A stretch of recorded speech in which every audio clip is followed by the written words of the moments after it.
2, 1. Amém. Boa noite, queridos ouvintes e participantes do curso Fundamentos da Fé Cristã, volume 2. Nós estamos muito contentes, nós estamos felizes em poder apresentar, oferecer a você esse curso. É um curso que é promovido pelas igrejas na Baixada Santista, e aproveitamos para pedir que curtam o vídeo, sigam o canal e ativem as notificações. E dessa maneira um número maior de pessoas terão acesso, poderão ser alcançadas com essas lições e poderão assim receber muita ajuda espiritual da parte de Deus por meio dessas lições, por meio dessas palavras, por meio desse curso. Então, como nós iniciamos, nós estamos muito felizes em poder apresentar esse curso a você, e que Deus abençoe a aula de hoje e que possa ser recíproco, né? Você esteja também feliz em poder participar desse curso. Então esse curso está trazendo muita luz na palavra de Deus, pontos importantes, pontos primordiais, pontos fundamentais da fé são abordados nesse curso, né? Então nós vimos sobre Deus. Nosso Deus é único e triuno. Vimos também que Deus tem um plano, e nesse plano, e todas as coisas foram criadas por causa desse plano. Então nós vimos que a palavra de Deus é muito real, a palavra de Deus é fundamental para que o plano de Deus ele seja alcançado, ele seja cumprido. E depois de ver tudo isso, nós começamos a ver uma série de lições sobre o processo da queda. Então, exatamente as lições que nós nos encontramos, são 4 lições, a partir da lição número 10. E hoje nós chegamos à lição número 12, que fala da geração de Noé. E queremos chamar a sua atenção, em especial, em particular, para essa mensagem, essa lição que nós vamos apresentar, que estamos iniciando a apresentação agora, porque nós e todo o povo de Deus que crê na Bíblia, que crê em Deus e que tem um espírito despertado para buscar a vontade de Deus, pode conferir e também pode sentir que nós estamos no limiar da próxima era, né? Ou seja, nós estamos encerrando a era da graça, essa era da graça que é a era da igreja, né? E vai então iniciar a era do reino, o reino milenar. E isso com a segunda vinda de Cristo, que é o evento que dará início à próxima era, a era do reino, que é a segunda vinda de Cristo. Em outras palavras, a vinda de Cristo, a sua segunda vinda, está às portas. A segunda vinda de Cristo é iminente. Então nós não podemos precisar nem o dia, nem a hora que ele virá, porque de acordo com as Escrituras, a vinda do Senhor, a sua segunda vinda, nessa segunda vinda ele virá como um ladrão, ele virá buscar aquilo que é valioso. Mas quando a Bíblia fala que a sua segunda vinda é como um ladrão, está dizendo, está destacando que é a hora que ninguém espera. Na hora que ninguém espera é a hora que que ele virá. Então ele usa do elemento surpresa. Na hora que ninguém estiver esperando, então é a hora que ele virá. Mas as Escrituras dão alguns indícios da segunda vinda do Senhor, né? E um desses indícios é que na segunda vinda, quando ele retornar, os dias seriam como os dias de Noé. Então hoje nós veremos essa lição e queremos chamar a sua atenção para esse fato, que a vinda do Senhor, os dias da segunda vinda, seriam como nos dias de Noé. E é exatamente isso que nós vamos ver na lição número 12.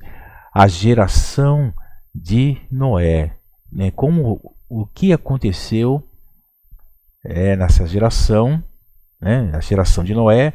Nós vamos ver os antecedentes. Nós veremos a causa dessa terceira queda, ou terceiro passo da queda do homem. Nós veremos o processo do terceiro passo da queda do homem e veremos também as consequências do terceiro passo da queda do homem. Então, que Deus possa falar muito com você. E nós vamos, então, iniciar a leitura, né? E convidamos você a abrir o seu livro na página 108 e possa estar acompanhando conosco também em espírito de oração.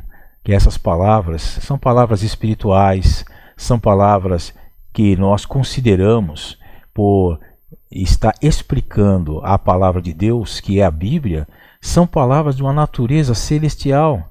Então requer a nossa oração para a nossa absorção, assimilação, para facilitar que a palavra encontre caminho em nossos corações.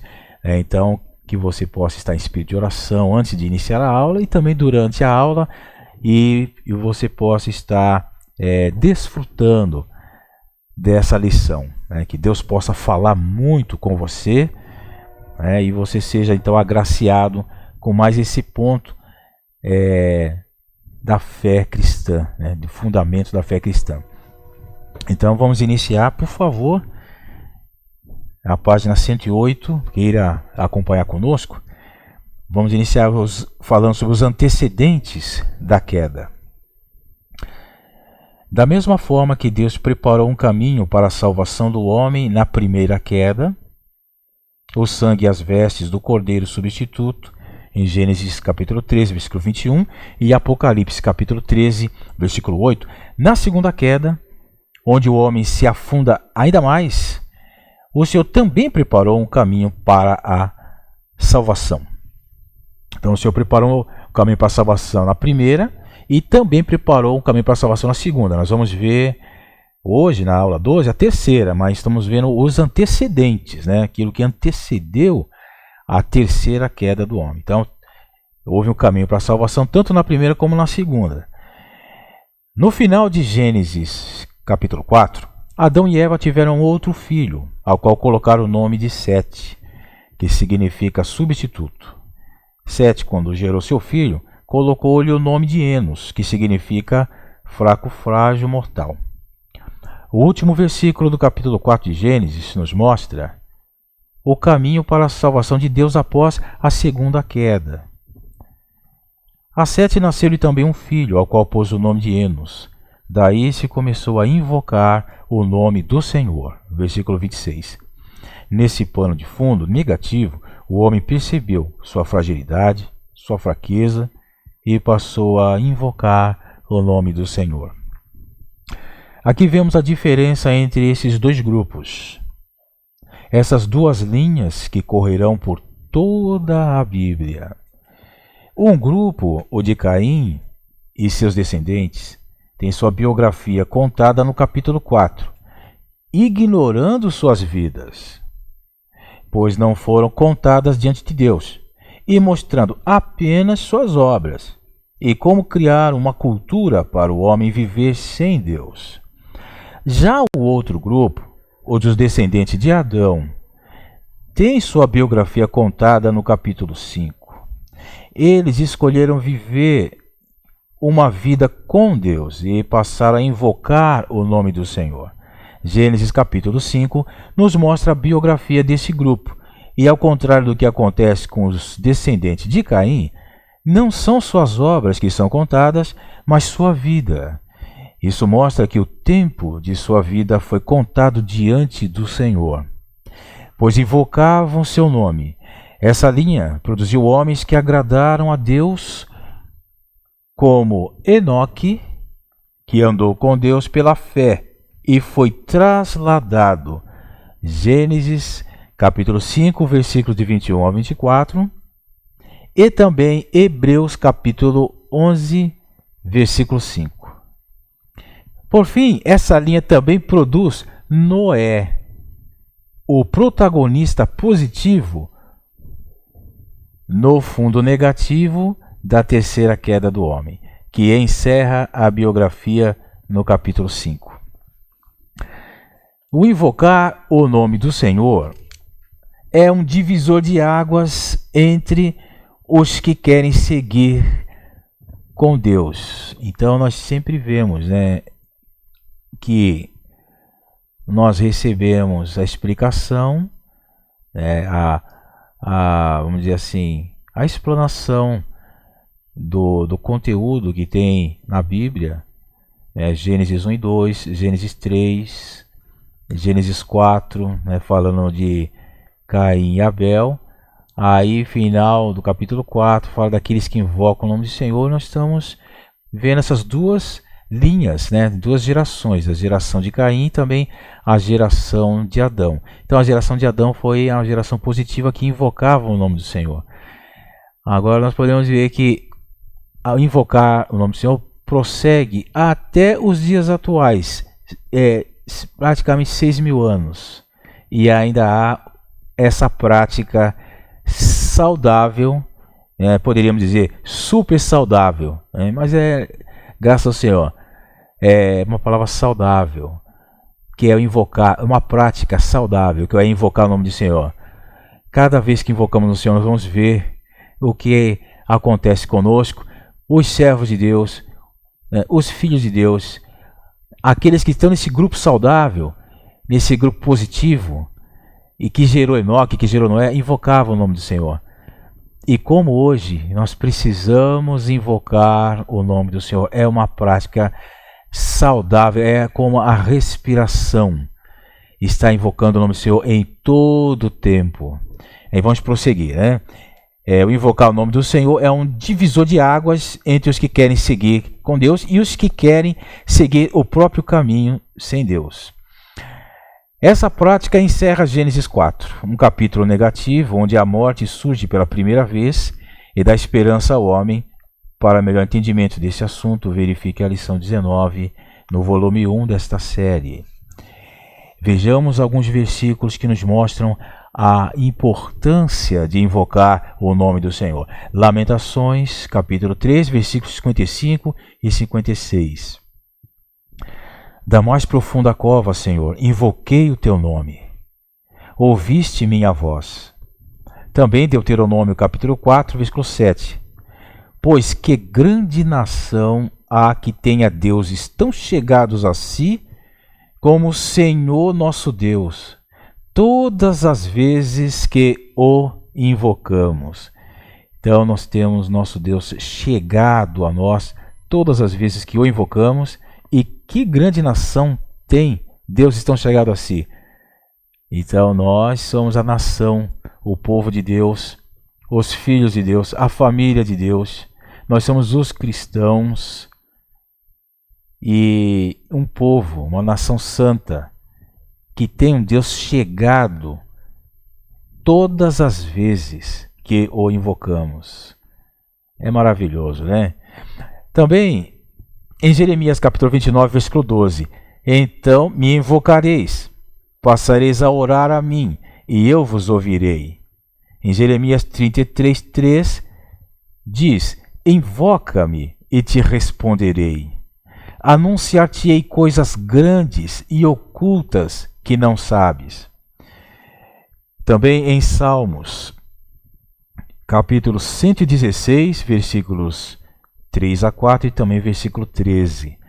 Laços de morte me cercaram, e angústias do inferno se apoderaram de mim.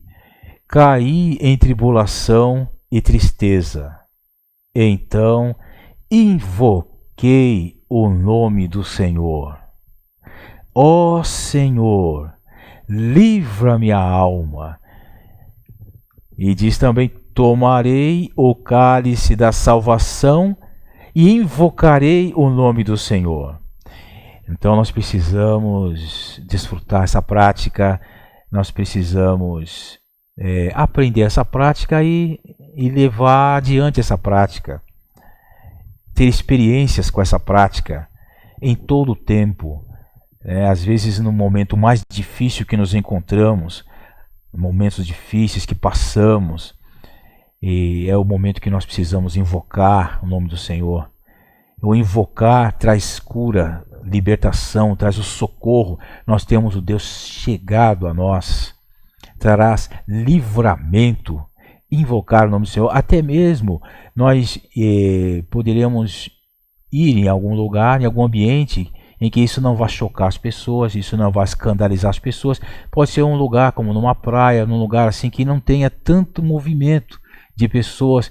Nós podemos invocar forte, invocar alto, invocar para valer, colocar todo o nosso ser em chamar esse nome, e nós vamos ver o benefício que é invocar esse nome, Então é algo que os filhos de Deus, o povo de Deus sempre praticou nesses 6.000 anos e ainda pratica nos dias atuais.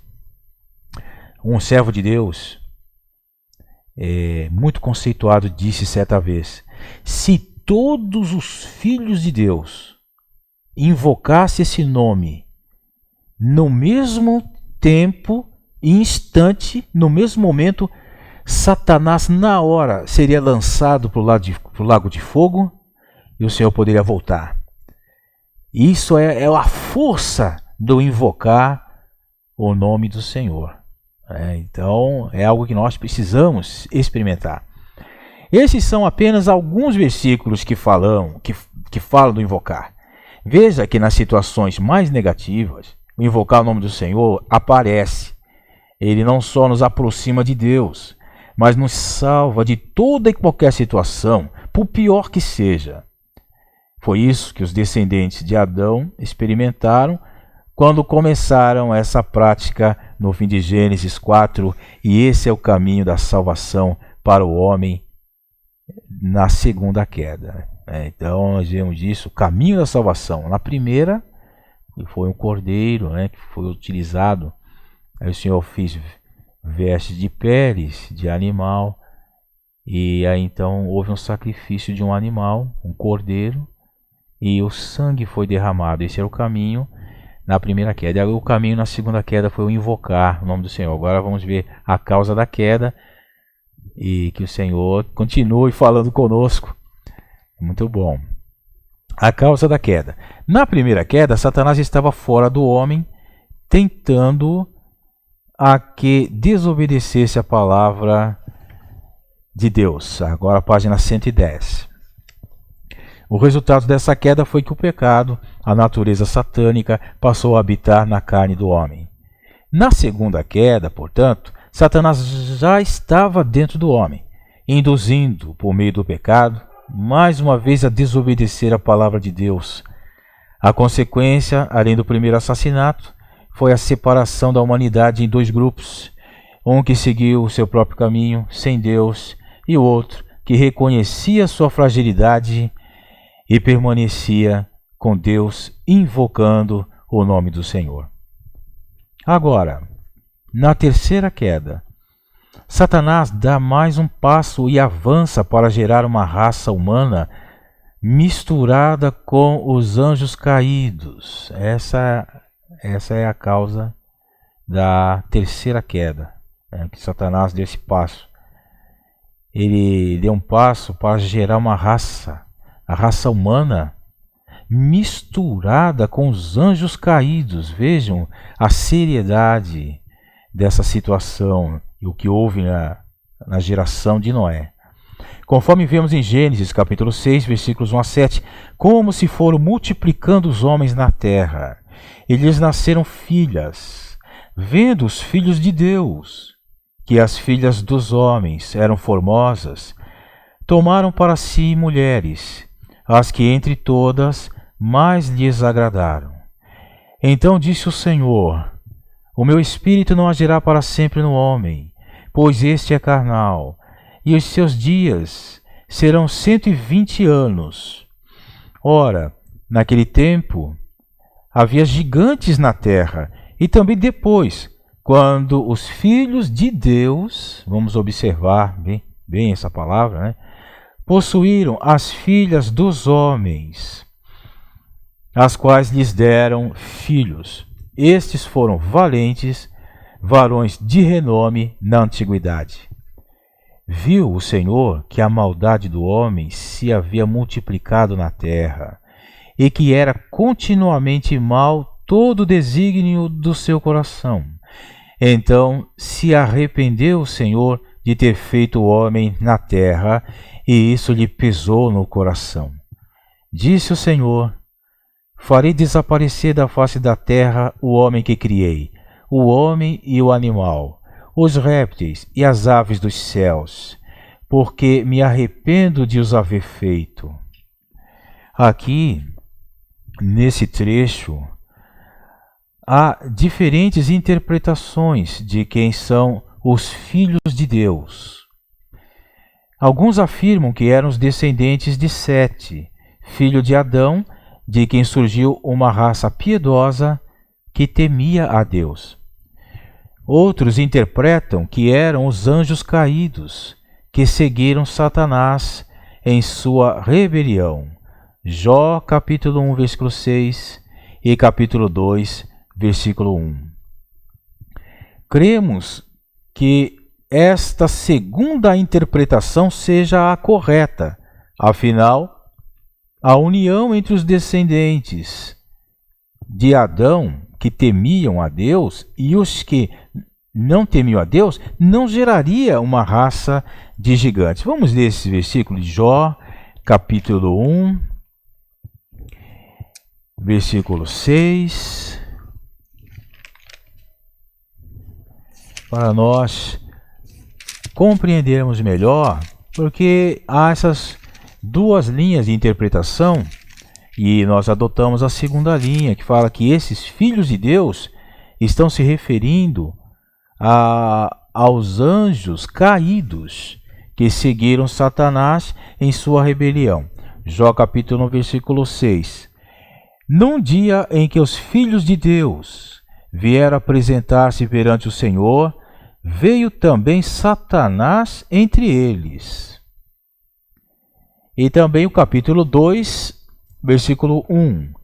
Num dia em que os filhos de Deus vieram apresentar-se perante o Senhor, veio também Satanás entre eles a apresentar-se perante o Senhor. Então Satanás estava entre os filhos de Deus, num dia em que os filhos de Deus vieram se apresentar perante o Senhor. Então, essa linha de interpretação diz que se referem a esses filhos de Deus, se referem aos anjos caídos que seguiram Satanás em sua rebelião. Então, se fosse os descendentes de Adão, aquele grupo de pessoas piedosas, aquele grupo de pessoas boas que se unissem aos outros descendentes, não geraria uma raça de gigantes, né? Então, por isso é que nós estamos apresentando dessa forma.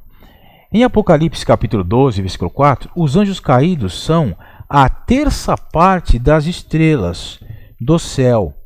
Nós podemos ler também Apocalipse 12, versículo 4. A sua cauda arrastava a terça parte das estrelas do céu, as quais lançou para a terra.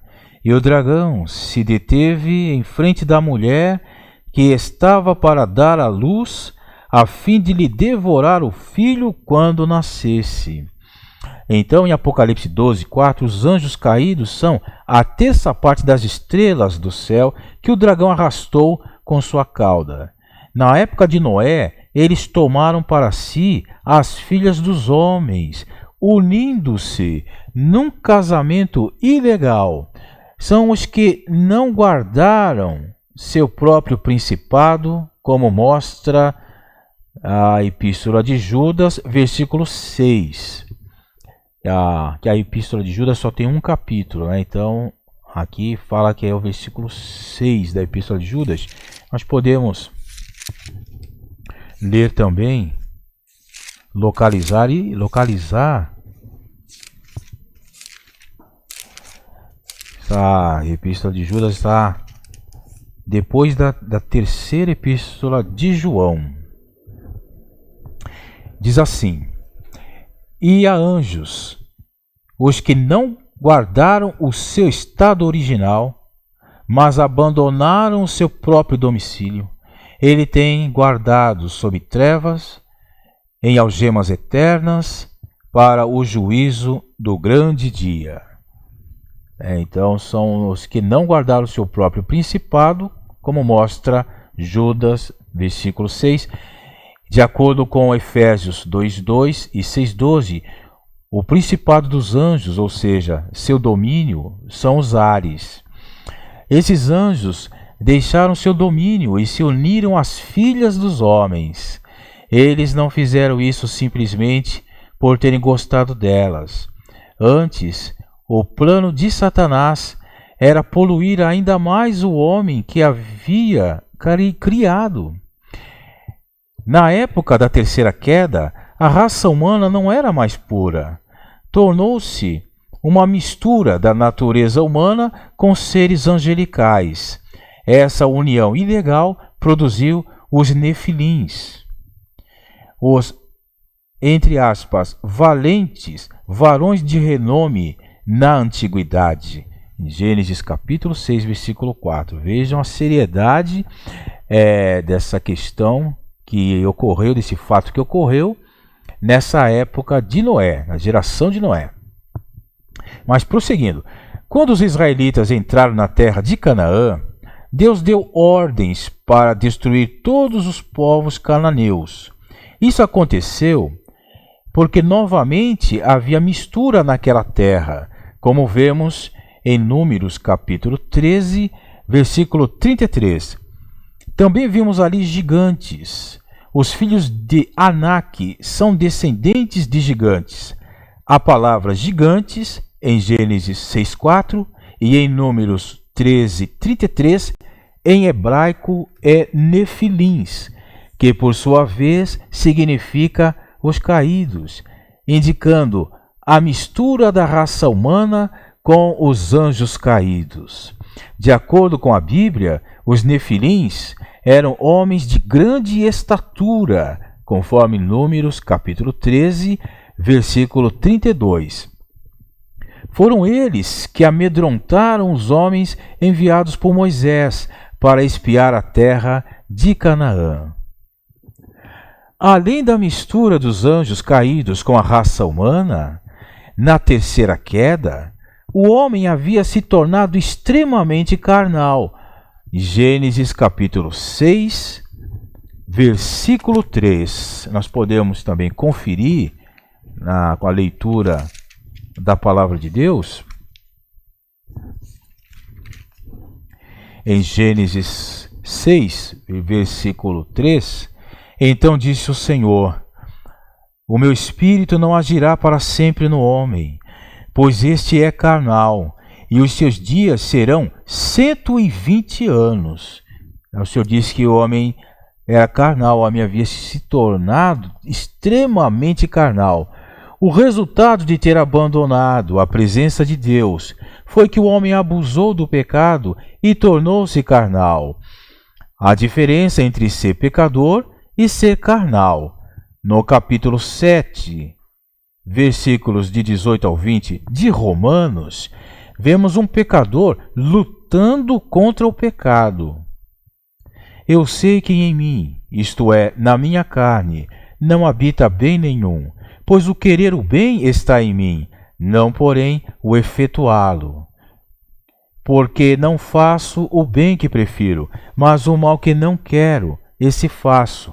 Mas, se eu faço o que não quero, já não sou eu quem o faz, e sim o pecado que habita em mim. Aqui a pessoa luta, pois não quer pecar. Contudo, uma pessoa carnal peca deliberadamente, sem qualquer arrependimento, simplesmente satisfazendo os desejos da carne. Em certo sentido, Deus pode até tolerar nossos erros e transgressões, mas nunca tolerará nossa carne. Qualquer coisa que provenha de nossa carne é insulto a Ele. Na época da terceira queda, além da mistura com os anjos caídos, toda a raça humana tornou-se carnal. Assim, Deus apareceu e disse a seu servo Noé que iria destruir toda aquela geração.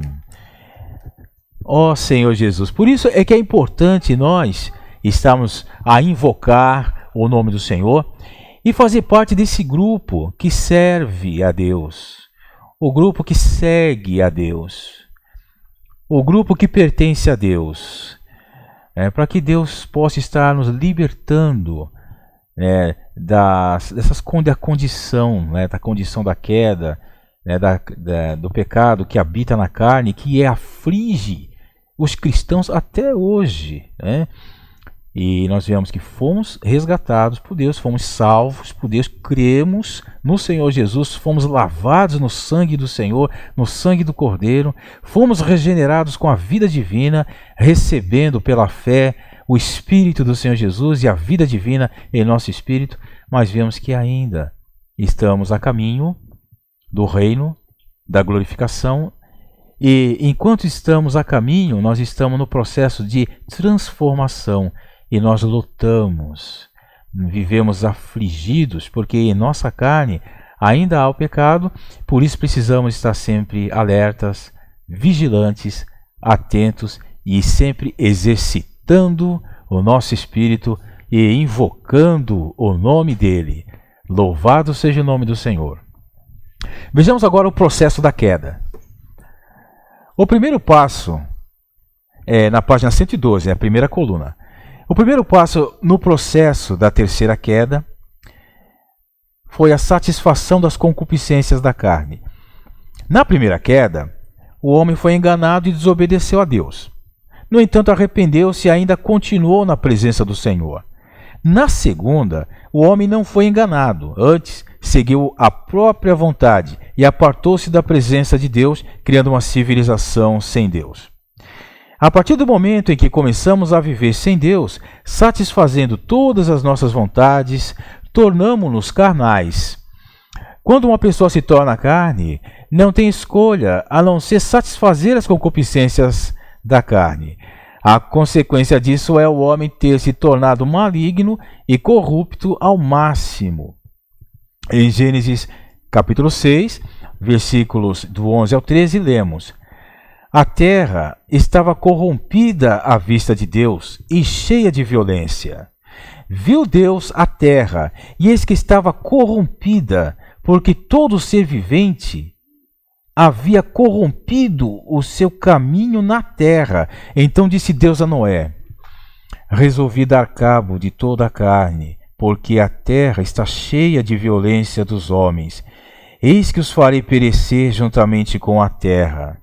Aos olhos de Deus, a terra não somente era maligna, mas estava corrompida a tal ponto que Deus não podia tolerá-la mais.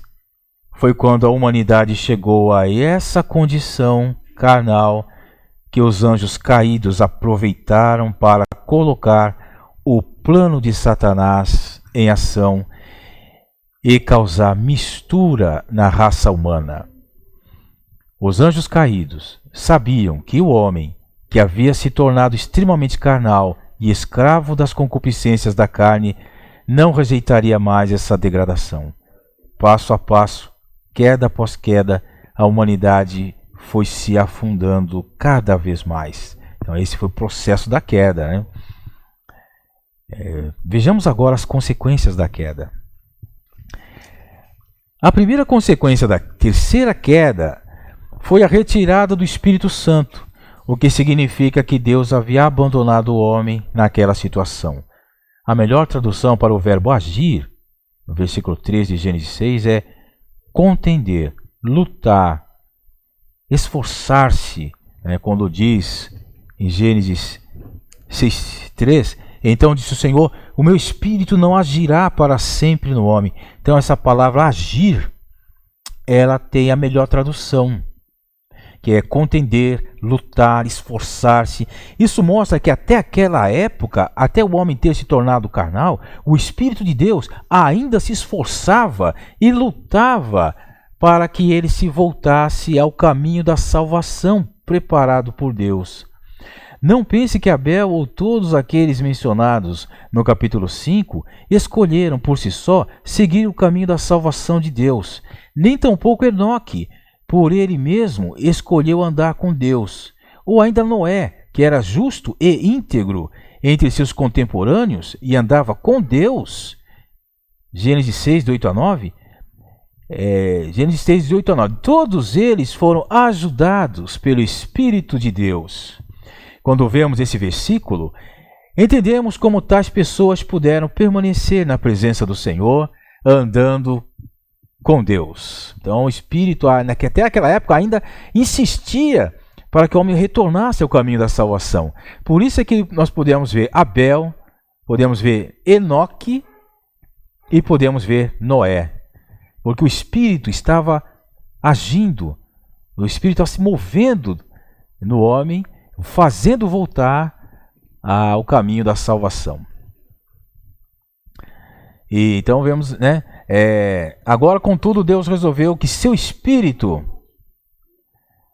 não mais se esforçaria ou contenderia a favor do homem, pela situação em que ele se encontrava, numa raça mista e extremamente carnal. Por fim, a consequência extrema da terceira queda do homem foi o dilúvio, que trouxe o juízo da destruição.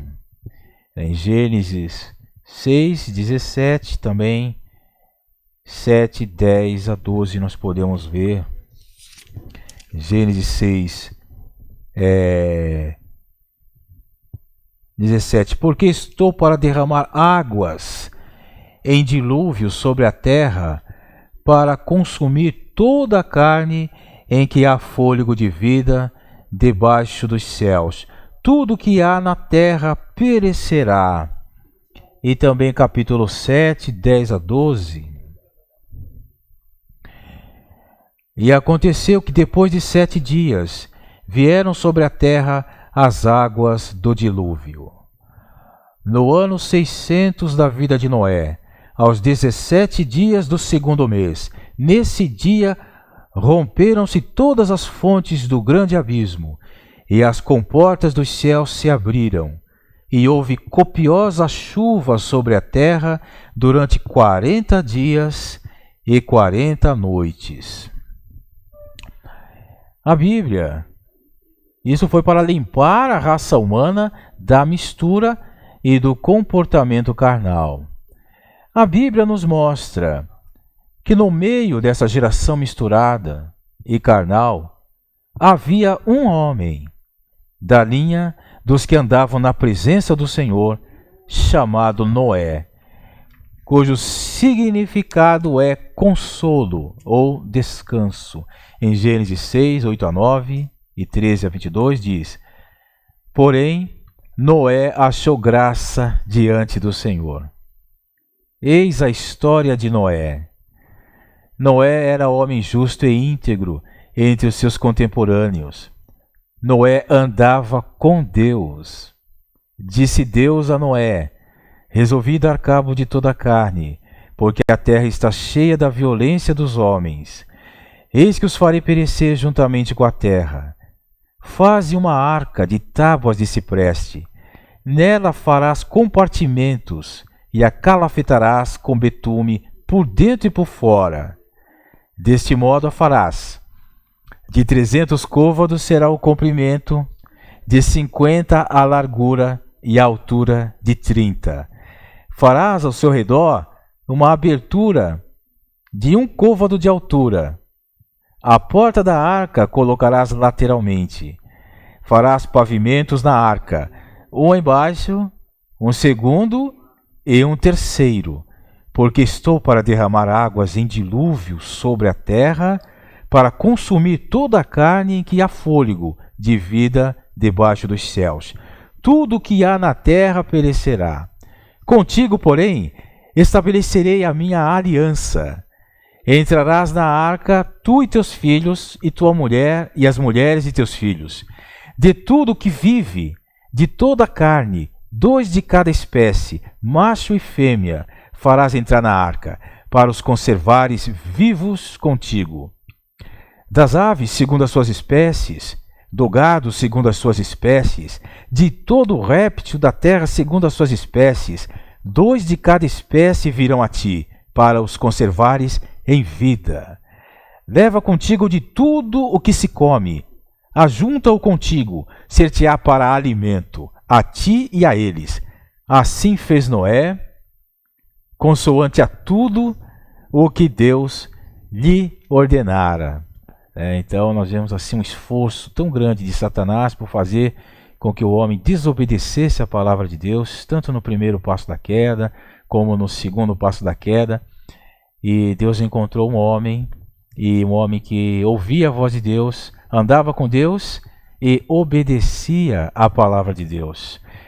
Que hoje o Senhor encontre em nós tais homens, homens que andam com Deus e que obedecem à sua palavra. O dilúvio veio 1656 anos após Adão ter sido criado. Enquanto as pessoas da época de Noé comiam e bebiam, casavam e davam-se em casamento. Mateus capítulo 24, versículos 37 ao 38. Podemos ler esses versículos. Mateus 24, 37 ao 38. Pois assim como foi nos dias de Noé, também será a vinda do Filho do Homem. Porquanto, assim como nos dias anteriores ao dilúvio, comiam e bebiam, casavam e davam-se em casamento, até o dia em que Noé entrou na arca. Noé construía a arca que salvaria ele e sua família. O dilúvio veio no ano 600 da vida de Noé e durou 40 dias e 40 noites. Gênesis capítulo 7, versículos do 11 ao 12. Como lemos agora há pouco. Com a exceção de Noé e dos que estavam na arca com ele, todos foram exterminados pelo dilúvio.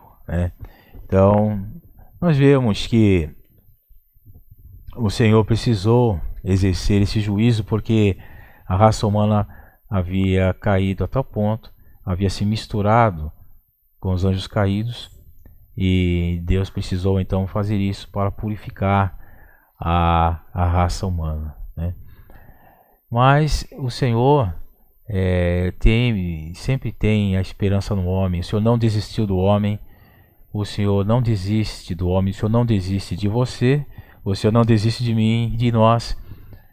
O Senhor ainda continua com o seu propósito firme de salvar o homem e resgatá-lo completamente e introduzi-lo na glória, na glorificação. Então, sobre esses assuntos nós veremos em lições futuras. Hoje é importante nós vemos que Deus nos dá essa oportunidade de conhecer a sua palavra e conhecer todas as ocorrências que houve nessa época.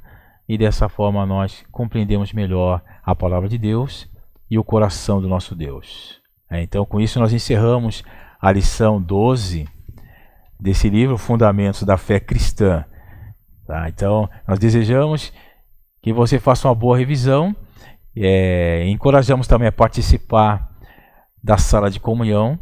e de enviar as respostas por e-mail.